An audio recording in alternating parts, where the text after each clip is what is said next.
Hello everybody and welcome to this video entitled The Most Undervalued Growth Stocks in My Coverage Universe. I haven't done this video in perhaps 3 months because it is the long spreadsheet where I cover just about every single stock I've covered on the channel and I run them through my evaluation, my enterprise value over gross profit over revenue growth valuation. So feel free to skip ahead if you're familiar with these videos, but if you're not, if you're new to the channel, welcome to this channel. And so what do I do on this channel? I'll briefly explain the spreadsheet in a second before I go into each individual stock. So what do I do on this channel? I focus on growth stocks, hyper growth stocks specifically, and I focus only on those stocks. Now, I want to make a clear distinction between growth stocks and say pre-revenue stocks. Like you have a lot of stocks whose growth is too far ahead, whose S-curve has not begun yet, right? For example, like your typical biotech stock, for example, would not qualify for my spreadsheet. I am investing in companies that have begun their ascent, whose product has begun to win in the marketplace. That's the type of company that I invest in. And my style of investing, my goal is to double monetary inflation. And I estimate monetary inflation to be at 15% per year. That's why the channel is named Beat the Denominator. And so assuming that I want to do a 2x in 5 years, which is my preferred return, then I need to have 15% extra on top of the devaluation of the US dollar. That means that I need to have 30% revenue growth. Why revenue growth? Because over the long run, revenue growth is what explains most of the returns for stocks. And assuming that the price to sell of a stock remains constant, once the revenue went up 30%, the stock should itself also go up 30%, assuming no change in the average price to sales ratio. Now, of course, that's a big assumption. The market is not always rational. Sometimes price to sales ratio overshoots to the upside and overshoots to the downside. But on average, that's the theory of my style of investing. And in my style of investing, there's a few things that I do. For example, I much prefer enterprise value. I prefer enterprise value because I want to penalize companies that have a lot of debt. And so enterprise value takes out that debt out of the equation. It's better than market cap. You know, part of the reason why market cap is still heavily used is because it was very easy to compute market cap before the era of computers. But today it's very easy for us to have enterprise value. So I use enterprise value. And I also use gross profit in my calculations too. Why? Because I consider anything that happens after the gross income line, I consider it generally an investment. You know, if you look at a high growth company, when they're going to invest in marketing, it's going to be marketing spent on acquiring, say, recurring revenue customers that are going to stick with you for 10 to 15 years. So why should I count that as a cost? I don't want to count it as a cost. I want to count it as an investment. Same for R&D. You know, classical accounting views R&D as a cost. I view R&D as an investment in the future of the business. So it's kind of a modern 21st century way of thinking of a growth stock. That's why I use gross profit as an indicator of a firm's economic success. Now, this ratio that you see right here, the enterprise value over gross profit over revenue growth, what is this ratio? You may recognize that it looks like the PEG ratio. That's because I inspired myself from the PEG ratio, but instead of using price, I use enterprise value because I want to penalize companies that have debt. So that's the first modification is that. The second modification is gross profit. I use gross profit and not earnings because I consider earnings to be flawed most of the time. And CEOs, managers, CFO have too much impact on earnings. You know, you do a buyback, you increase your earnings, for example. So I use gross profit as a better metric. And lastly, I use revenue growth instead of earnings growth because I find that revenue growth and gross profit growth are just about the same. So revenue growth is a proxy for gross profit growth, but good luck finding a gross profit growth metric. So I use revenue growth. It's close enough. And so it leads to this metric, enterprise value over gross profit over revenue growth. What does this metric do? Well, it answers the question, how much am I paying for each percentage point of future growth? How much am I paying for that future growth? And if I were to summarize my style further in a more qualitative way, you will notice that all of the stocks out there are highly disruptive stocks. They're innovation stocks. Why? Because I want to invest in S-curves. I want to invest in product adoption, service adoption, technology adoption. My style of investing can be summarized with this chart.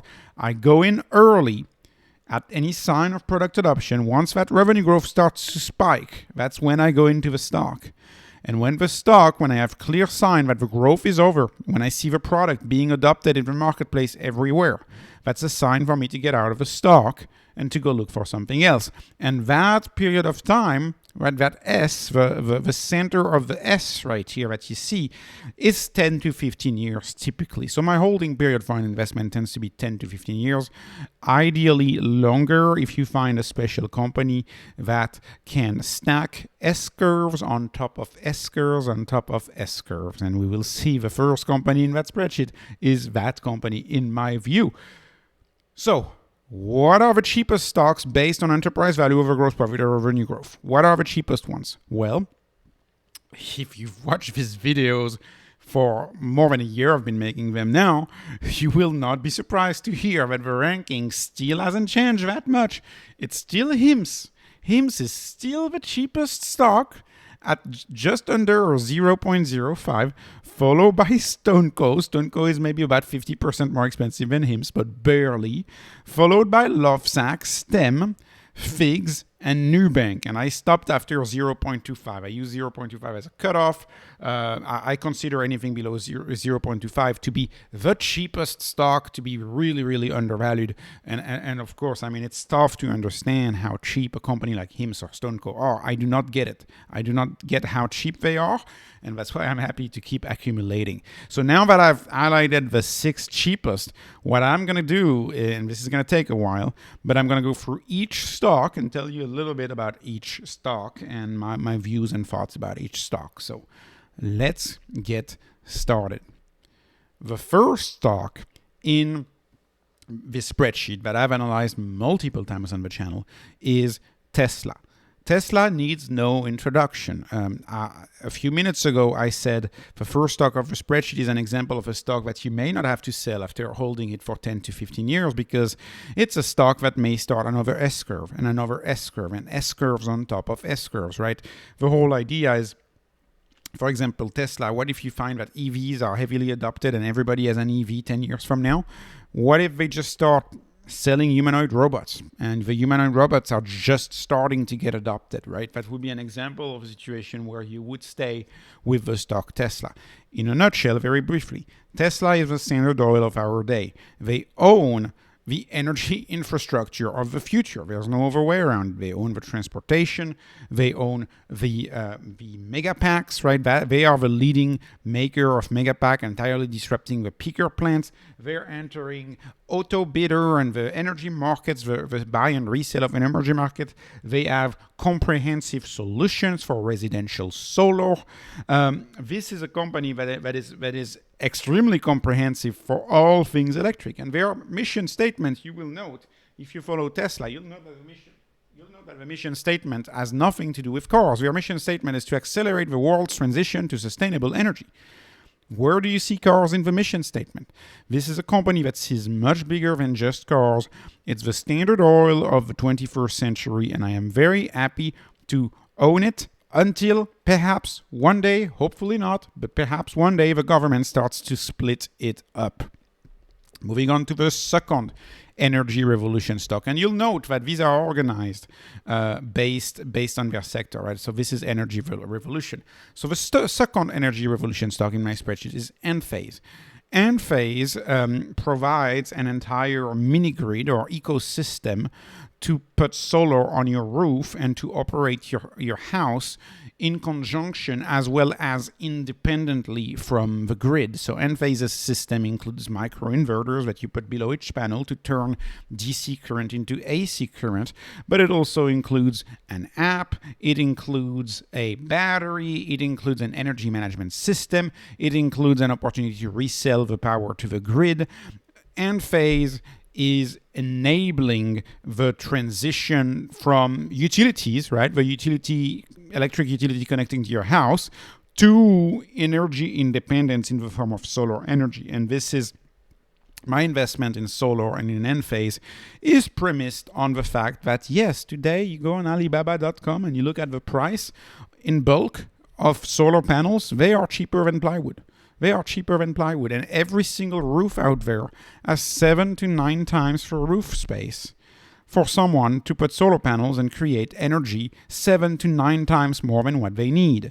Enphase is also necessary if we are going to converge with electric cars. If everybody's going to have an electric car, everybody's going to want to charge at home.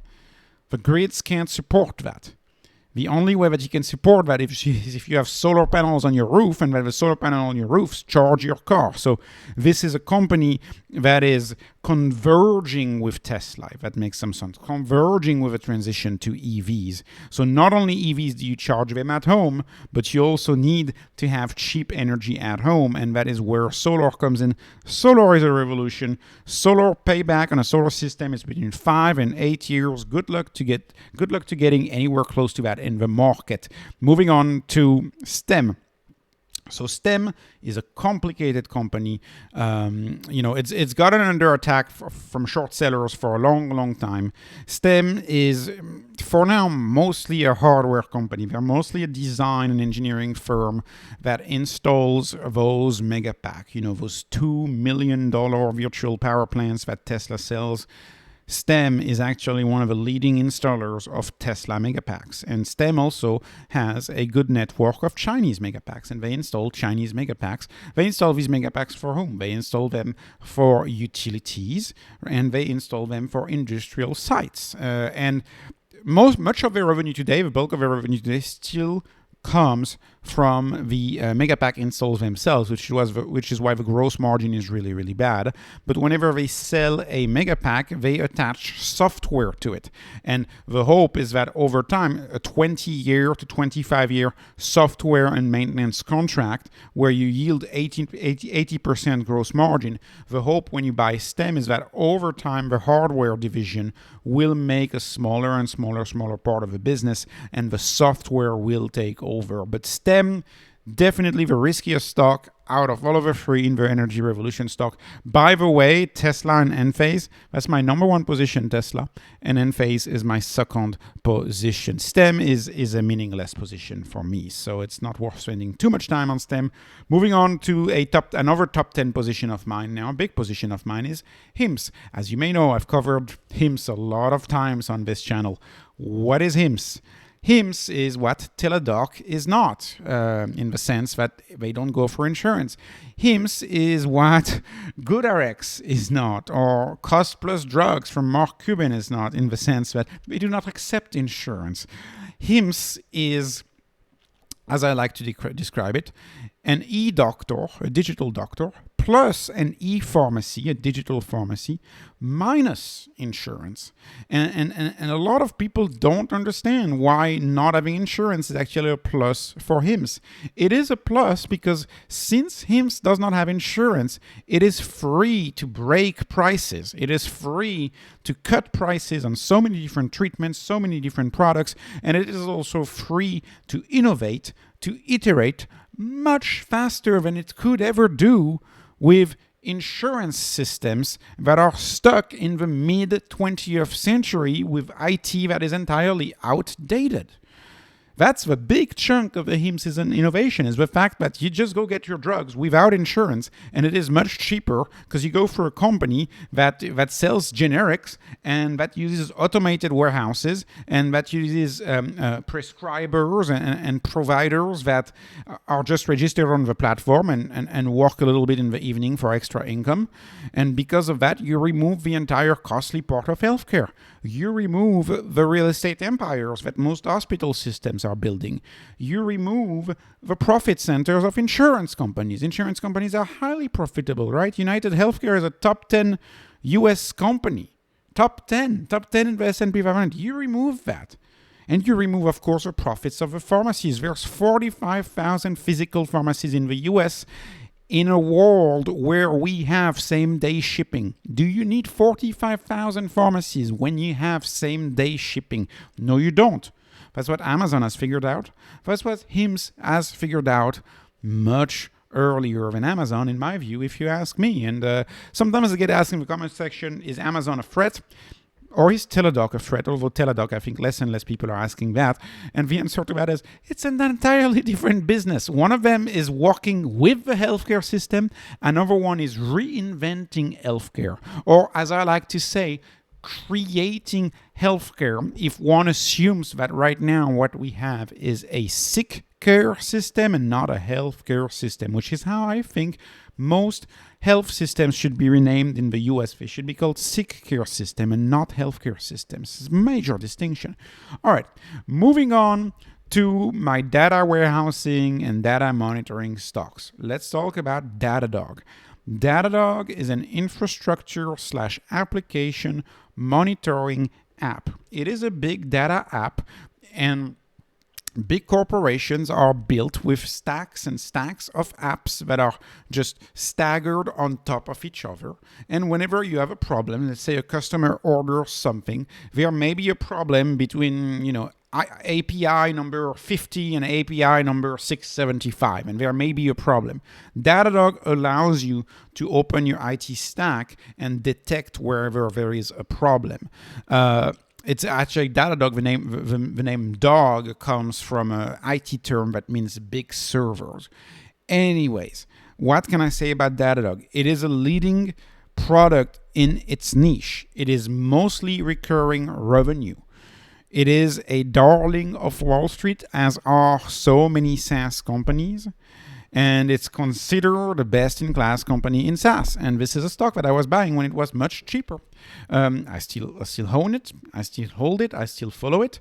And it's actually still the cheapest out of all of my SaaS stocks. But it is a stock that will slowly lean towards more expensive. Moving on to Snowflake. Snowflake is actually a stock that I used to cover, but I've sold, that I've existed. Nonetheless, there's still a lot of good things to say about Snowflake. Snowflake is a data cloud. It allows you to store your data in the cloud. It's easily accessible from AWS, GCP. All of these big cloud providers have an easy way to access Snowflake. Snowflake allows you to run query on your data in the cloud directly without having to go through a server. One of the main distinctions between Snowflake and MongoDB is that Snowflake is a database with rows and columns, which means that Snowflake uses MySQL, right? MongoDB is a document database, right? So MongoDB allows you to search through files. So it's a tiny distinction. And if you're in the data space, you're going to have people that prefer to work with databases, and you're going to have people that prefer to work with document files. So that's one of the big distinctions here. Predicted to grow very fast.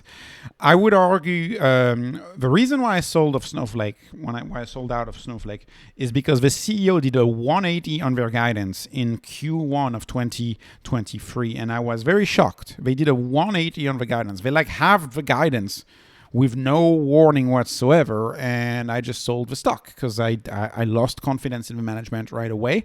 And it turns out the charisma of the CEO of Snowflake, which he has great charisma, I did not understand that moment. If you have been following the stock, you remember what happened 9 months ago, and he was going on all of the TV stations, depressed, entirely changing the tune. So that's the reason why I'm out. A more rational reason to be out of Snowflake, in my view, is, of course, they're very expensive, but it's also Databricks. They have a private competitor called Databricks, and that Databricks is going to go public at some point. And Databricks is a direct competitor to Snowflake. And Databricks also, I could argue, based on what I'm reading, is better positioned for AI than even a Snowflake. All right, let me move on to Palantir. Palantir. So I sold half of my position in Palantir, a little more than half actually. I still own a nice chunk of Palantir, but it's not a top 10 position for me. The reason why I sold it is because the stock was very expensive. Palantir, is very interesting. Throughout last year, the past 5 quarters, it was the government business that was doing much better, and I was owning it for the government. And it seems like the swings of up and down right now, it is the commercial business that's doing better, and the market is very hopeful about the commercial business right now. So the stock has been going up quite a bit because the market seems to give a much bigger valuation to the commercial business than they do to the military business. And there's rumors that they may lose their army contract, which is why they actually lost something like 8 or 9% 2 days ago. Anyways, Palantir is well positioned. You know, they have an outstanding solution. They are part of what some have called the data apps, right? Building an application directly on top of your data. Turns out their generative AI, their AIP system, which I may have called in the past hype when they introduced it back in March. Turns out is not hype. Turns out it's an amazing product, and a lot of people are very happy. So I need to refocus on Palantir and reanalyze Palantir. But of course, you know, I'm a YouTube channel. I'm trying to get people to watch my channel because it takes a lot of time to do this channel. And so if I cover Palantir and it's like there's almost as many channels that cover Palantir as Tesla, you know, you're not going to learn anything from me because everybody else covers Palantir. So that's kind of a reason why I've held off covering Palantir. I still own it. I still believe in the company. You know, I think it's a special company. I think it's still a company that is sort of a black box where a lot of things are complicated to understand. MongoDB is as close of a steady Eddie as you can. MongoDB works with JSON files. I mean, JSON.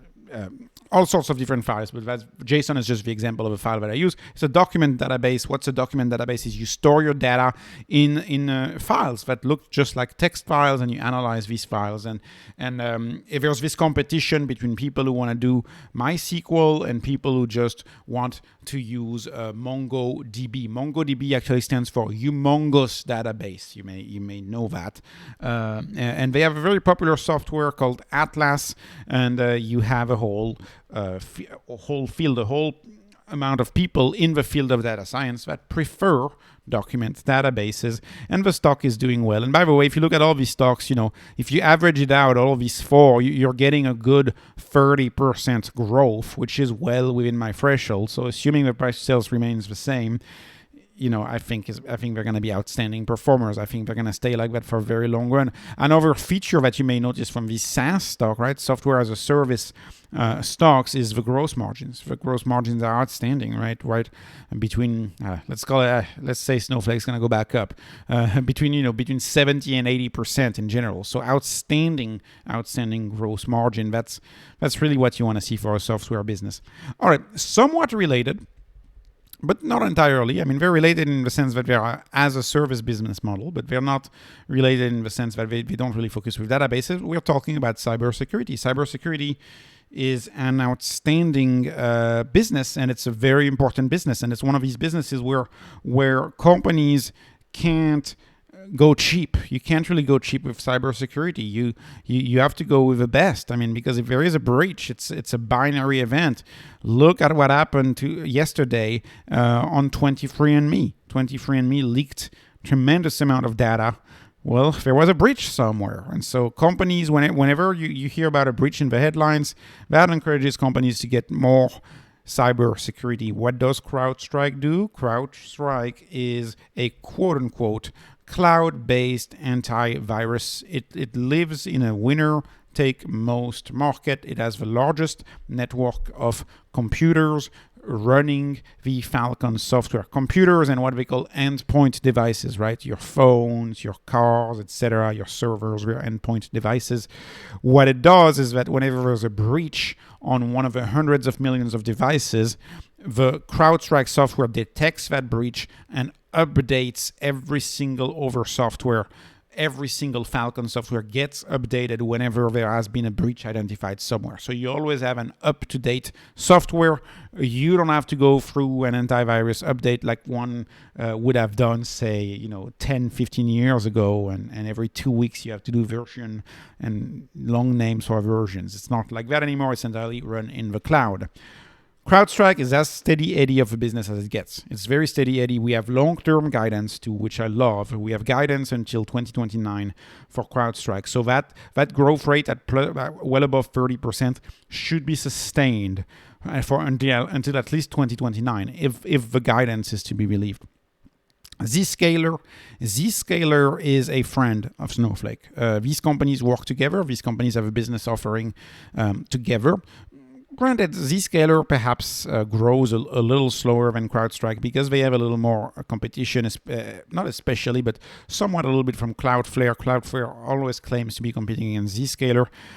What is Zscaler? Well, Zscaler is a zero trust security system. So what a zero trust system means is that, let's say in the case of CrowdStrike, let's say CrowdStrike fails once, and you're one of these computers that gets impacted, that gets a virus. Zscaler will stop the spread to the rest of the network. That's why it's called zero trust. There is no such thing as two computers or as a server and a company computer connected together without going through the zero trust firewall that Zscaler is. And so Zscaler protects companies by limiting the infection to only one device on the network and not having it spread on the rest of the network, which is why when most people buy CrowdStrike, they will also buy a zero trust solution just in case there is a spread that it doesn't go to the whole network. And moving on to, and by the way, the numbers are great too, and moving on to Cloudflare. What is Cloudflare? So Cloudflare, and IT folks are going to laugh in the audience, but I'm going to call Cloudflare a VPN for websites. What Cloudflare does is it hides the origin of the server to anybody visiting the website. It's hidden. If the origin of a server is hidden, the server can't get attacked. And as a result of that, Cloudflare can help you protect yourself against DDoS attack, right? Denial of service attacks. It's less possible because you don't know what you're attacking. You don't know what to attack because you have Cloudflare that acts as this VPN, a VPN for website, hiding the website. Cloudflare is a company that's doing well. It's a company it's always been a darling of Wall Street. It's more expensive than just about every other SaaS company. They do a lot of grand claims, and they claim to be the best, and the CEO is very confident. And so it's a matter of, do you believe the CEO? Do you not believe the CEO? Are they as good as they say? Well, only someone, I would argue, who is really in IT and working in IT can tell if they're as good as they say. But Cloudflare famously said they were going to take plenty of business from Zscaler. That hasn't happened just yet. So we'll see how that goes. I remember Cloudflare criticizing Zscaler, saying that it was a bunch of servers put together with patches at the last minute and that they had the better system. And anyways, Cloudflare is a company that I find brags a lot, but nonetheless, interesting company. Moving on to e-commerce. E-commerce is the oldest megatrend in this spreadsheet, right? There's no bigger megatrend than e-commerce. E-commerce is if you go back to the S-curve that I showed, e-commerce, depending on the country you're in, you're going to be at 30 to 40% adoption of e-commerce. I happen to believe down the road, the only reason we'll still go to physical stores is to have a good experience, to have an experiential moment, right? And then so ask yourself, is Walmart a positive experience? Yeah, ask yourself that. If it's not a cherished experience, it's likely going to be in trouble, right? It's kind of like Whole Foods. Whole Foods may survive. Why would Whole Foods survive? Why did Amazon even buy Whole Foods? Well, Whole Foods creates a physical experience that you can't really replicate online. But if you live in a world where the experience of going to the store is not cherished, if you only go to the store for utility, then I fundamentally believe that e-commerce will gain much more market share and be the main form of commerce going forward. And so, even though we are well ahead in this S-curve, this is still an S-curve that is yet to take over the entire marketplace. The first company in that space is MercadoLibre. MercadoLibre is cheap per my spreadsheet, but if you remember it trading at 1,100, you might say it's a little expensive right now because the stock is $1,600 right now. So it's gotten more expensive. But nonetheless, they're the winner in Latin America. Amazon doesn't even come close to MercadoLibre in Latin America. They've won. They've won that market. They have a great fintech there that is heavily adopted, especially by micro businesses. They have logistics, they have payments, they have the website itself that's very popular. They have an advertising division that's promising. Lots of things going on for MercadoLibre, and it's a steady Eddie stock. Sleep well at night. I love very much owning MercadoLibre. Another stock that I have started buying again. I've held it for the longest time, this one, by the way. I'm still in the red. This is a stock that I bought early in the bull market. I'm still in the red, but I've been adding to this one, and it's C Limited. So C Limited has had what I'm going to say 5 quarters of strategic doubt, where the CEO was just catering to Wall Street, listening to Wall Street, giving Wall Street profits like they wanted, cutting down investments in the future, and Wall Street did not reward that stock. And so the CEO did a 180 1 quarter ago and was like, all right, you know what, forget it, Wall Street, we're going to invest again. And so this is a company which used to be profitable, which now is going to go back into negative territory, but they have billions of cash on the balance sheet, so they're going to go back in negative earnings territory to invest in their growth. And I love to see that. I want a company to invest in its growth. The company is very, very cheap. And the company also has been hurt recently. You may say, hey, it's only 14% growth. What are you talking about? I don't want to invest in a stock that only grows 14% revenue. Well, that's going to change. That's going to change because their gaming division is coming back. Their game, the main game that they have is Free Fire. To understand Shopee, C Limited, which means Southeast Asia, by the way, you have 3 businesses. You have Shopee, that's their e-commerce. You have C Money, which is their fintech, and then you have Garena, which is the gaming division. They're about a third. Until now, the gaming division was hurting revenue growth because it was heavily declining, because their game, Free Fire, which, by the way, was the #1 game in the world at the time, their game got banned in India following geopolitical tensions with China, and the regulator, the Indian regulator, did not make the difference between a Indonesian company and a Chinese company, put it all in a bucket, and Free Fire was banned in India along with 30 plus other apps and games. But anyways, they've come back on this decision. Free Fire is going to be reintroduced again in India, and that's going to lead to a stop in the decline in that gaming division for C Limited. And also, that game is back #1. It's back on top. It's back as the most popular game. I don't want to invest in gaming. That's not the reason why I own the stock. I own the stock for e-commerce in Southeast Asia, and for finance, right, fintech in Southeast Asia. That's the reason I own the stock.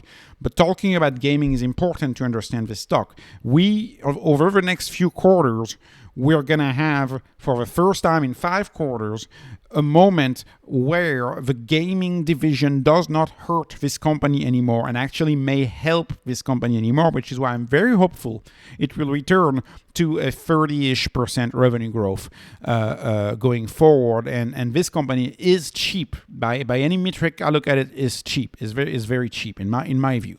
So moving on to Shopify. Let us talk about Shopify. Shopify is a stock that I used to own. Shopify is a stock I sold.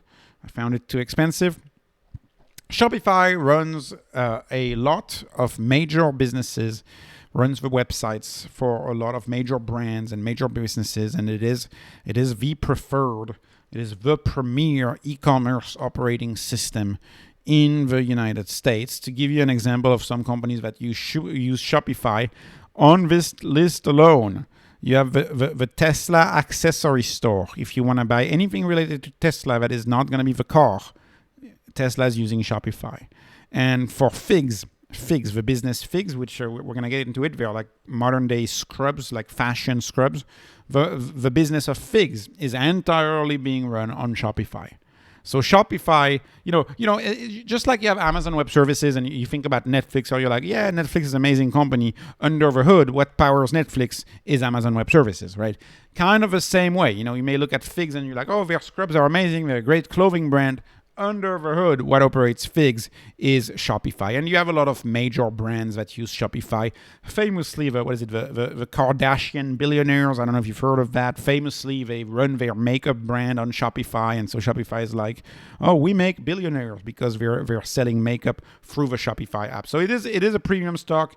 It's the leading e-commerce OS. It probably does not help that this is a Canadian company.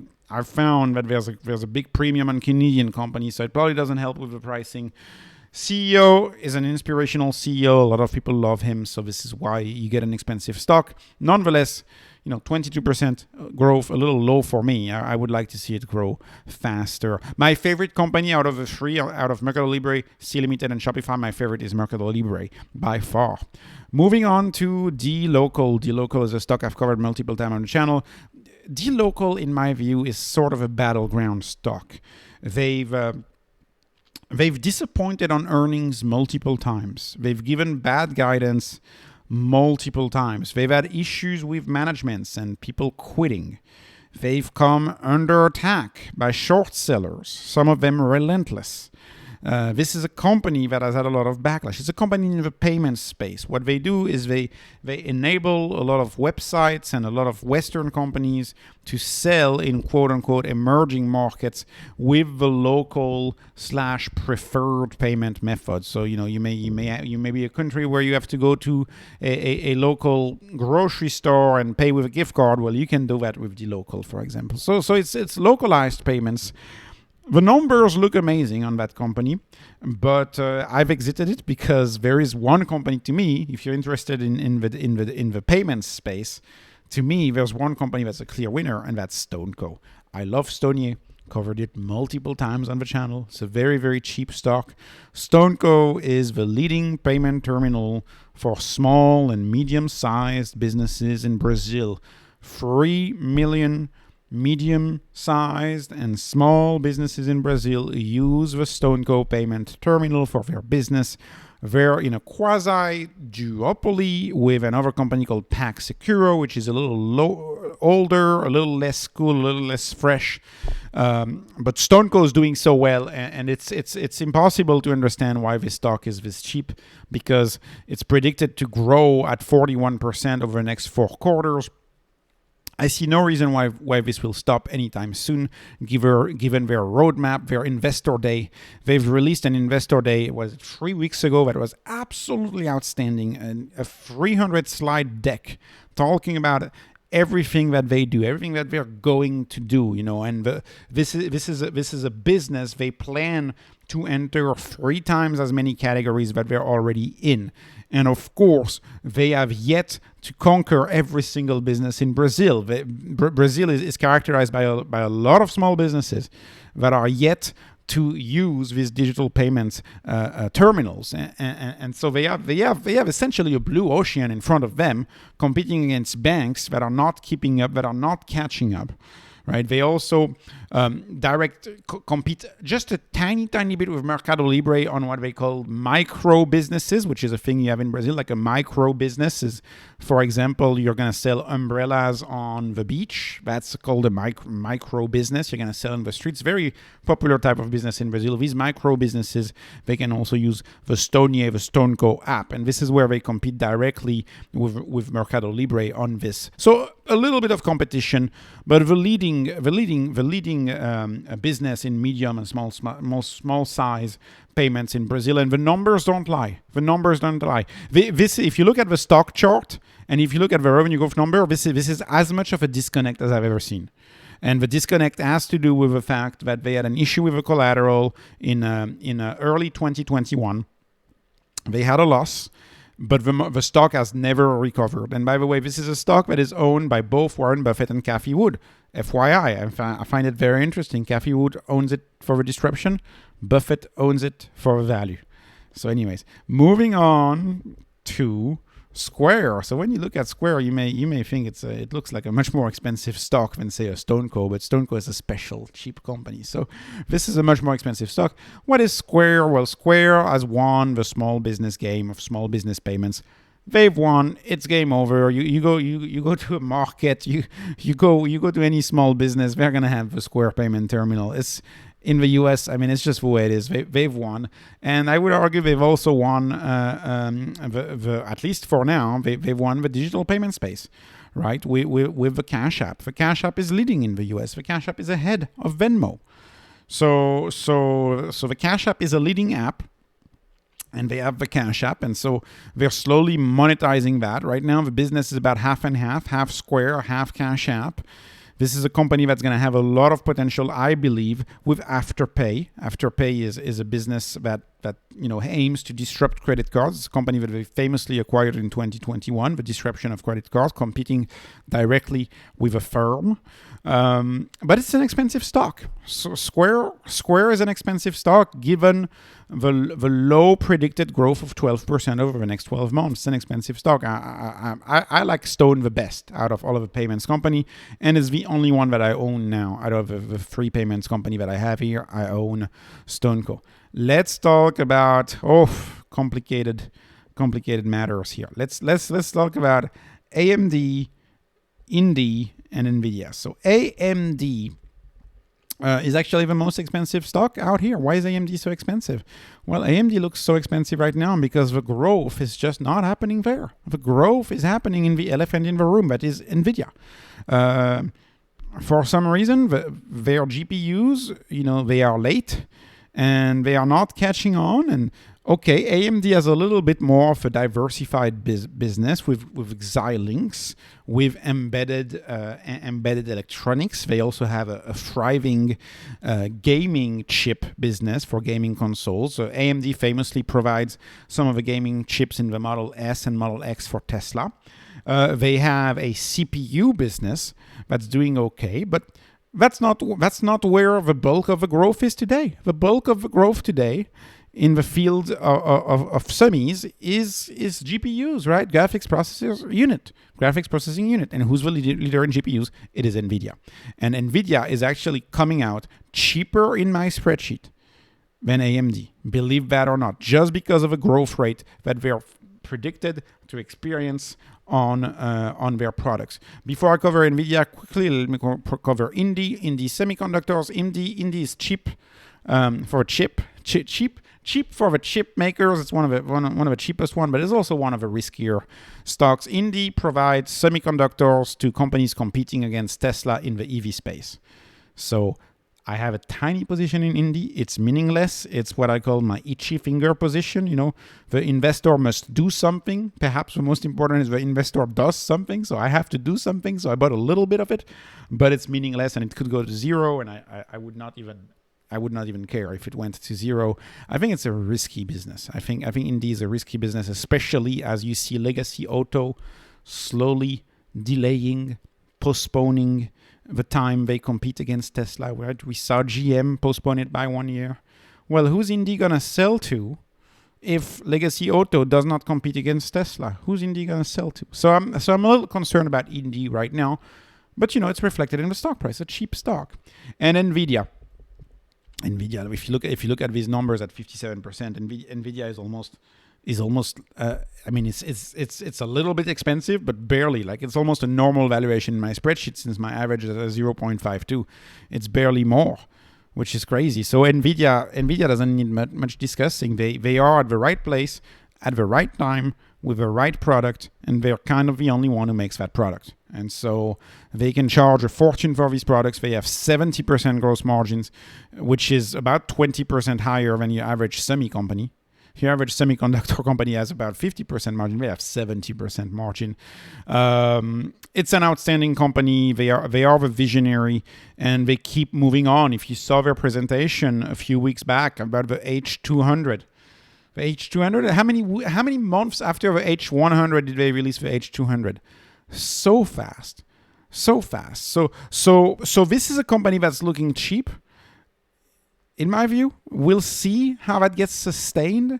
We're thankful that they've guided poorly for Q4. You may have seen they've given us a warning about the headwinds of China and the government actively trying to have them not sell as much in China. So the stock took a little bit of a breather. But if you listen to that last call, which I did, Jensen Huang is as optimistic as ever, and you know, I'm beginning to think that Jensen Huang is a, you know, Elon Musk in disguise, you know, kind of his own version of an Elon Musk. It's a very inspirational company. It's a company that I think few people get, and few people get. I mean, a lot of people get scared away because you see the company valued at 1.1 trillion, and you're like, this is ridiculous. Company can't be worth 1.1 trillion. You know, I remember the day when Apple reached 1 trillion. I think it was in 2018. I remember. Nobody could believe it. You know, on CNBC, you had 6 hours of coverage where they just repeated, Apple is at $1 trillion. Apple at 1 trillion. It's not possible. It's not the case. Apple's at 3 trillion today. So Nvidia at 1 trillion today. You know what can I say? Are these companies going to be five? I mean, is a company going to be like Nvidia going to be 5 trillion by 2030 with the devaluation of the dollar, with the speed at which the U.S. government is printing dollars, with the speed at which they're adding debt that then has to be bought up by the Fed through primary money printing? It's possible. It's possible if you ask me. So it's a stock that I'm looking to get back in. It's still a little more expensive for my taste, but it's a because if you look at enterprise value over gross profit, you can see it's the most expensive one. So still a little more expensive for my taste, but it's actually on this metric, it's actually just a tad more expensive than Tesla. But anyways, this when you have revolutionary companies whose products are getting overwhelmingly adopted by, you know, everyone in the field, valuation and our valuation metrics just don't capture it. They just don't capture exponentiality. They just don't. So anyways, moving on to lifestyle. So lifestyle stock. First of all, quickly, what is the lifestyle category? The lifestyle category is rooted in the fact that today, because of the advent of advertising, you know, there used to be a time where to create a consumer brand, you needed millions of dollars, because the only way to create a consumer brand was to say, advertise on the evening news, right? Every American's tuned into the evening news, and if you wanted to launch a brand, the only game in town was to buy an ad or a TV spot on linear TV, or to do a national level campaign. And so a lot of the brands that we have created these moats. But these moats are slowly dying. These moats are slowly dying. Brand is a moat that is slowly dying because it's easy today to create a brand, because advertising is accessible, because social media creates a lot of free engagement.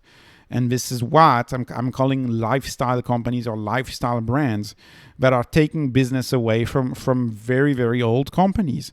And so if you look at Celcius Holdings is a beverage company. Let's talk about Celcius Holdings. Celcius Holdings is taking the US by storm. I was at Aldi the other day, and Aldi, you know, German company, right? Aldi in the US carried Celcius. They had a Celcius aisle, like like the end of the aisle. They had a giant Celcius promo at Aldi, and by promo I mean they were selling them like $1.78 a can, which is not cheap in any. It's a regular price, right? It's a regular price. So it's to the point that even Aldi carries Celcius. Celcius is everywhere in the US. Celcius is out of stock very often. If you ask me, how often do you go to the grocery store and you see younger people, perhaps teenagers, just going into the fridge and grabbing $10 worth of Celcius? They just grab 6 cans, 5 cans, right? It's an energy beverage that people are starting to consume in the morning, at lunch, later at night. It's got a much more inclusive marketing than, say, a Red Bull or a Monster, which is a more extreme marketing. Celsius doesn't have that marketing at all. Celsius's marketing is more about health. Oh, drink this, you'll lose weight. Oh, drink this, you'll be awake. You'll be your best. You'll have your best metabolic kind of whatever. Anyways, the marketing is much more inclusive, and I think they're making a dent in the traditional soda beverage, and they are making a dent. And people who may have gotten a Diet Pepsi or a Diet Coke or a Pepsi Max are now getting a Celsius, and we'll see how that business goes. But surely, when you look at Celsius Holdings, you can't help but think about Monster Beverage and what happened in Monster Beverage. Monster Beverage was one of the best stocks to own. And so Celcius Holdings, in my view, is a very interesting company, and it's a lifestyle adoption story. It's an adoption story for a lifestyle product. What's another lifestyle product that I find interesting? Now, this one, I gotta tell you, this one was included in my spreadsheet solely because of evaluation. When I first started analyzing that stock, it was so cheap I could not believe it. I had to cover it. It's called Lovesac. I don't know if you know what Lovesac is. Lovesac is a company that has this design for life. So they make couches and bean bags, but their couches, you can modify them for all stages of your life. So you buy like a $7,000 couch, and you can have it as like as free love seats. You can have it as a giant couch. You can create the world's most giant couch you can imagine. You can turn it into a bed. You can turn it into a twin bed. You can turn it into a recliner type thing. Anyways, it's an infinite reconfigurable couch. There's no limit to how you can reconfigure it.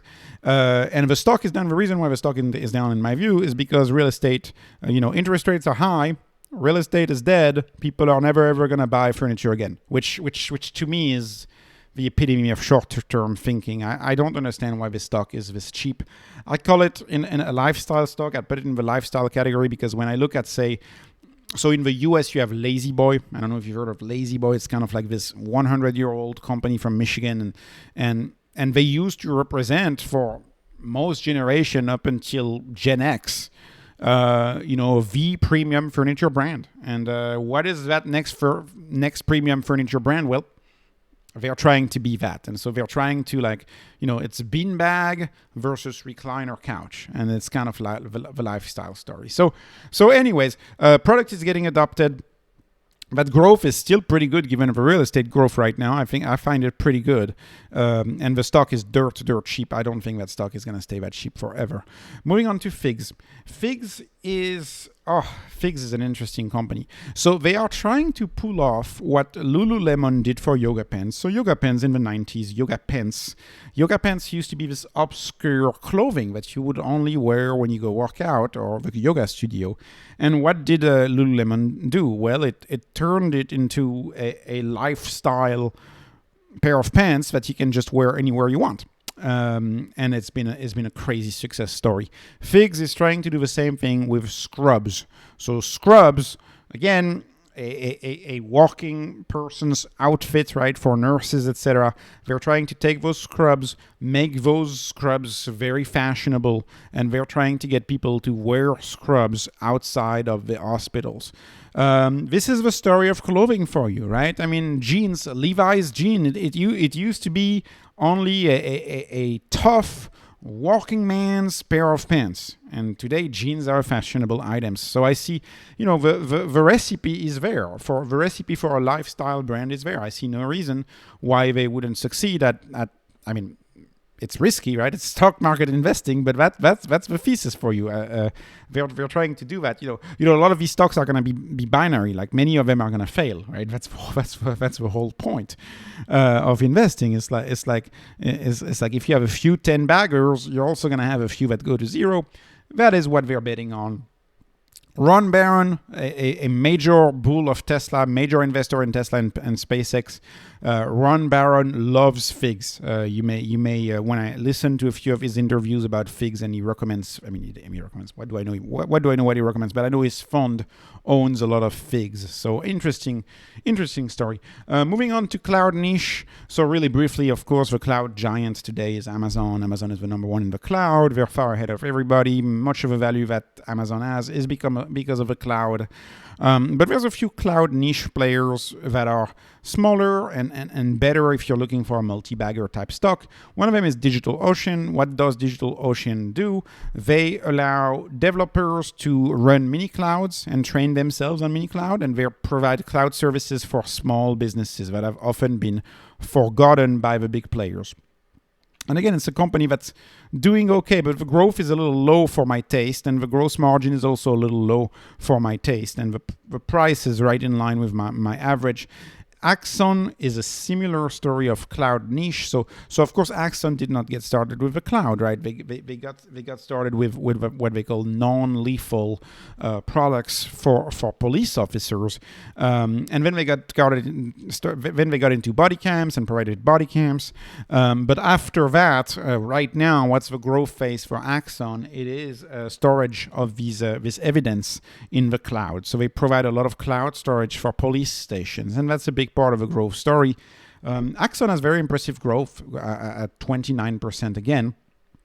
That's close to 30%. That's really good. The gross margin is okay at 60%, and that's because, of course, they still have a big hardware division. But the hope is that they become more of a software pure play. DigitalOcean is a similar story with hardware. They own a lot of servers, and of course, when you own a lot of hardware, your gross margin is going to go down.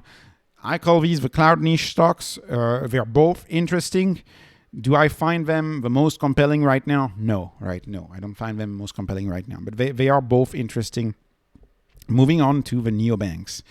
And the neobanks is an endless... To me, it's an endless debate as to whether I prefer Nubank or SoFi. It's really, really endless. I still think today I prefer Nubank a little bit over SoFi, but that's just me. So Nubank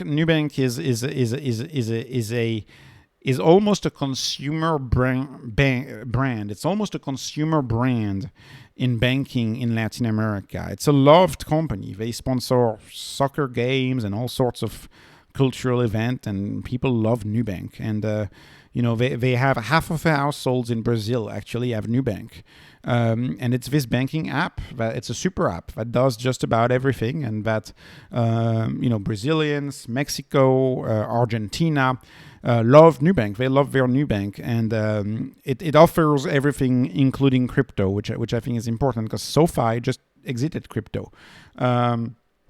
So we'll see how this goes. Nubank is a company that is owned by both Warren Buffett and Cathie Wood. But SoFi is actually not, not last year, because SoFi is actually held by Cathie Wood as well. Not by Buffett, surprisingly, but by Cathie Wood it is held. SoFi is trying to do a little bit what Nubank is doing in Latin America, but in the US. And of course, because of that, it has a little bit of a more premium valuation, at least in the way I calculate valuation here. They're trying to do that in the US. They're trying to be a one-stop shop. They're doing really well at all of the categories that they cover. The market still has to give SoFi some respect. And I have a position in both SoFi and Nubank. My positions fluctuate right now, but I've added to SoFi recently, so I have a bigger position in SoFi than in Nubank, actually. Only downside for me, only thing that really made me sad, I know it's not their fault, but is them exiting cryptocurrency, because if you look at all surveys of Gen Z, they prefer crypto, and I'm afraid one of my fears is that Gen Z may prefer to just bank with Square, because Square has stocks, and Square's Cash App, right? The Cash App of Square, they have stocks and they have Bitcoin. SoFi doesn't have that anymore. We'll see when the ETF comes. Maybe that's not going to make that big of a difference when the ETF comes, but we'll see. Nonetheless, both stocks are cheap. I like both stocks. And lastly, the last stock that I'll cover, which is the stock that I seem to be the only one to cover on the internet. I seem to be the only one to like this stock. I see it very little covered on YouTube. It's Airbnb. Airbnb is a misunderstood company. It's often dismissed as this hotel disruptor, and it's much bigger. It's much bigger than a hotel disruptor. They're a hotel disruptor, of course, but if you listen to the call, Brian Chesky, in my view, is a very inspirational CEO. I love to listen to his conference calls. He explains that, out of every booking that they get, 9 bookings went to a hotel. So they still have 10x to go in just displacing some of the bookings that go to hotels that could go to Airbnb. There's a few things about Airbnb. For example, Airbnb is a low-cost leader. Did you know Airbnb was a low-cost leader? It's a low-cost leader in many ways. It's a low-cost leader if you're just on your own trying to sleep at a residence house, just rent a room. It's going to be $40. It's going to be cheaper than any hotel anywhere. But it's a low-cost leader also when you travel as a family. Very seldom do you find a situation where getting an Airbnb as a family, right, i.e. more than 3 people, is not cheaper than getting a hotel. It's oftentimes much cheaper. Did you know that Airbnb, about 20% of the renters on Airbnb rent longer than 30 days? So you have people who literally, quote unquote, live on Airbnbs. And it's very common in some communities. For example, international students love to live on Airbnbs because if you go study abroad, it's very tough to find a place to stay for 6 months. You can do that with Airbnb, no problem. I believe this is part of the grand story of Airbnb, is that they're trying to disrupt the mom and pop rental business is what they're going after. I think they're trying to disrupt the mom and pop rental business. One last thing I'll say about Airbnb is you often hear headlines like New York banned Airbnb or XYZ city put restrictions. And the last call, if you listen to the last call, Brian Chesky had very interesting thoughts about that. It's like, yes, sometimes you have a city that will ban Airbnb. And he took the example of New York. And he was like, well, when New York banned Airbnb, do you know what happened in cities like Newark, in cities in New Jersey, on the other side of the river? What happened to those cities that are right across New York City? Take a guess. Right? The day Airbnb was banned in New York, the cities adjacent to New York City got all of the business. So the business was just displaced from one municipality to the other municipality. And as long as there is no nationwide agreement on this, which there will rarely be, or statewide agreement, which there will rarely be, cities will always compete. And so you may have a big city that bans it, and then that means the suburbs who don't ban it get all of the benefits. And he also was explaining that when those cities ban Airbnb, what people forget is that on Airbnb, you can also book a hotel. You can book boutique hotels. There's a lot of boutique hotels that you can still book on Airbnb. You have people who have gotten into the habit, when they look for accommodation, they go elsewhere, they look for accommodation, they pick up the Airbnb app. Right? It's crazy. They pick up the Airbnb app and they look for accommodation that way. So it's very interesting to me. The last thing I say, Airbnb has free advertising. They have a bit of a side Instagram / YouTube business where they get a lot of eyeballs, a lot of views just from people sharing their experience on Airbnb, documenting some Airbnbs, getting construction ideas, home ideas from Airbnb. It's a more complex company than most things. The last thing I'll say about Airbnb is that you have a lot of induced demand. So that is, people want to stay home their weekend and they don't want to travel, except maybe their kid sees a treehouse somewhere, and all of a sudden you have new revenue that is being created because all of a sudden you have an induced demand. You've just created a need for a weekend staying up in a treehouse, as a silly example, or an airplane, or a bunker, or whatever you call it. So they have a lot of induced demand because of the idiosyncrasies of the good that they sell, because the goods that they sell are so unique. So I think this company is a major disruptor, also highly profitable company. They have actually great net profit margins. If you're into net profit margins, this is a company for you. Lots of value investor base in Airbnb. Anyways, I have no idea how long this video, but it's probably pretty long. 1 hour and 2 minutes. So I'm done. This was not investment advice. This is just entertainment. I hope you were entertained. Please like, please subscribe, and have a wonderful day. Thank you for watching.